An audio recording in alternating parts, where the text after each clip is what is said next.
पहले पारसी समुदाय के लोगों का पार्थिव शरीर गिद्ध खाते थे।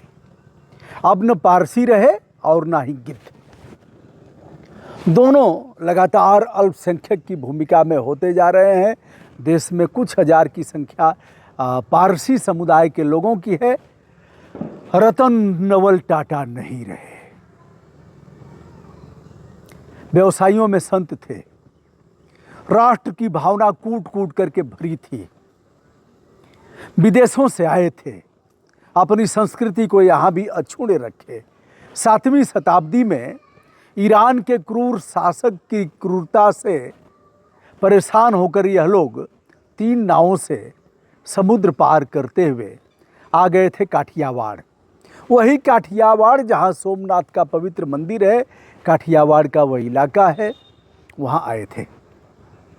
हम बताएं कि रतन नवल टाटा के पार्थिव शरीर को भी गिद्ध खाते, नोच नोच करके, लेकिन इस बार ऐसा नहीं होगा।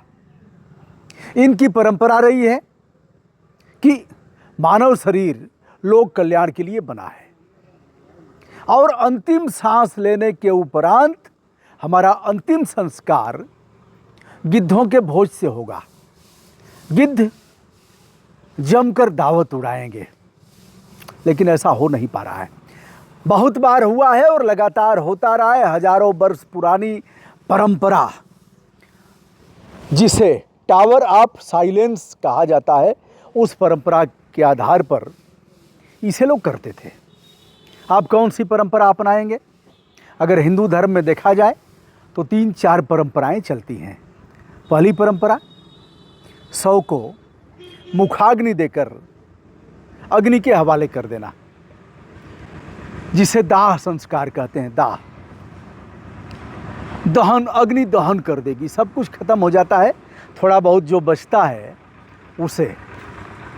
लेकिन एक अलग परंपरा भी है, जिस परंपरा का निर्वाह हम लोगों ने किया है, यानी हमारे परिवार ने, यह संख्या कुछ 100 की है पूरे देश में। इस समुदाय से भी अलग है। जैसे हमारे माता पिता मेडिकल कॉलेज गए, दोनों लोग। माताजी मरणोपरांत BHU चली गई, काशी हिंदू विश्वविद्यालय, और पिताजी हमारे स्थानीय महर्षि विश्वामित्र स्वायत्त शासी मेडिकल कॉलेज गाजीपुर में आ गए। न गंगा जी गए, न शव को दफनाया गया, न जलाया गया, न, लेकिन मेडिकल के बच्चे सीखेंगे, यह भी एक है। और इसकी ज़रूरत पूरे देश में है, इसकी पूर्ति हो नहीं पा रही है। चलिए हम रतन टाटा जी को श्रद्धांजलि देते हुए इस बात पर हम आएंगे। अभी आपने देखा साइरस मिस्त्री की मृत्यु हुई थी एक दुर्घटना में, तो उनका दाह संस्कार किया गया, लेकिन उनसे कुछ समय पहले ही उनके पिता की मृत्यु हुई थी। तो उनके साथ जो हुआ था टावर ऑफ साइलेंस, उसी प्रक्रिया को अपनाया गया।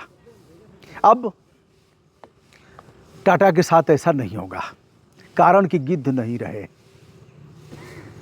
हरिश्चंद्र मिश्र ने, महान कवि ने, अपने एक रचना में इस बात को कह दिया था कि नारी का लाज बचावे के खातिर भारत में गिद्धौ मर गईला।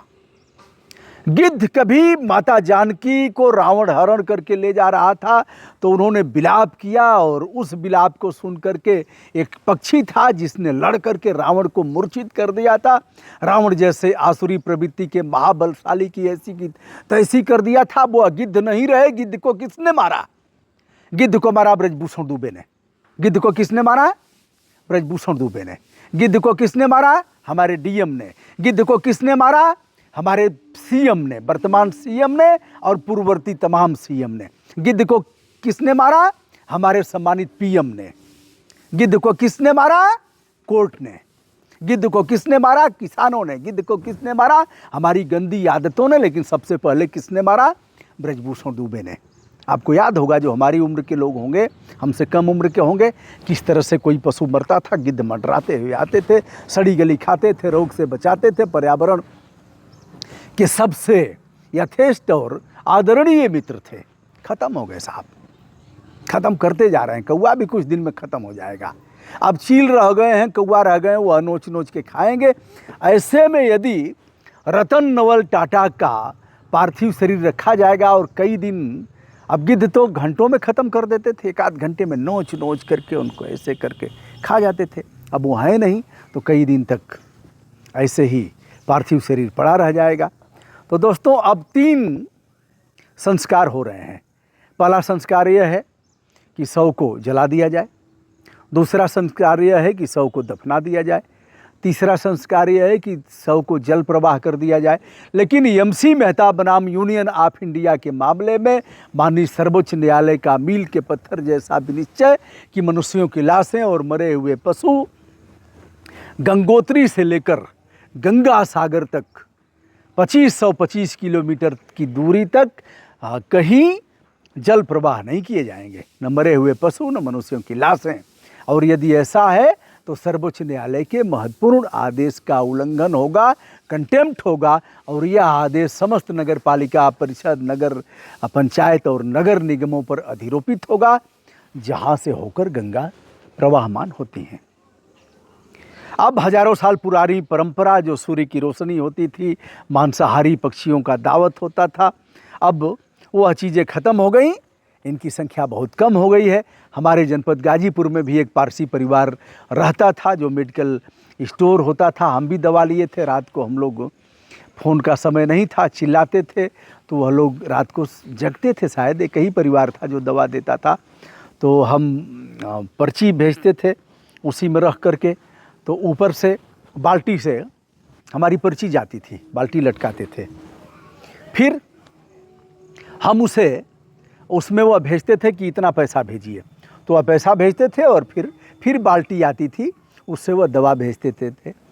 वह पारसी परिवार कुछ साल पहले यहाँ से चला गया। अब यहाँ कोई पारसी परिवार नहीं है। देश के कोने कोने में सबसे अल्पसंख्यक अगर हैं तो गिद्ध हैं, और मनुष्यों में पारसी।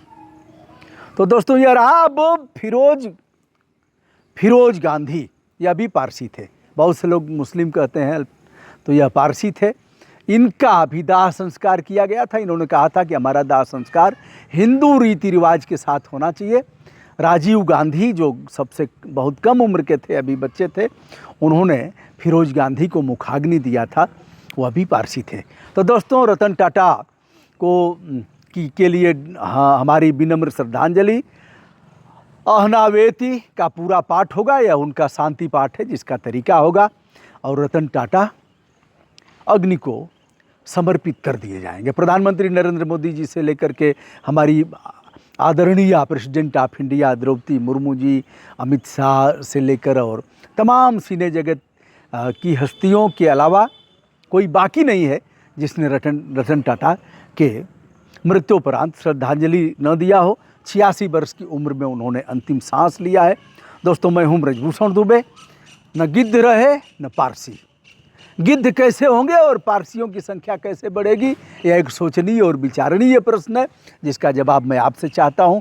गिद्ध तो हम ही लोग न हो गए हैं, मनुष्य गिद्ध हो गया है नोच नोच करके। और गिद्ध का एक धर्म होता था, लेकिन मनुष्य रूपी गिद्ध का कोई धर्म नहीं है। तो अधर्म पर उतारू है। ब्रजभूषण दुबे का सादर प्रणाम, नमस्कार।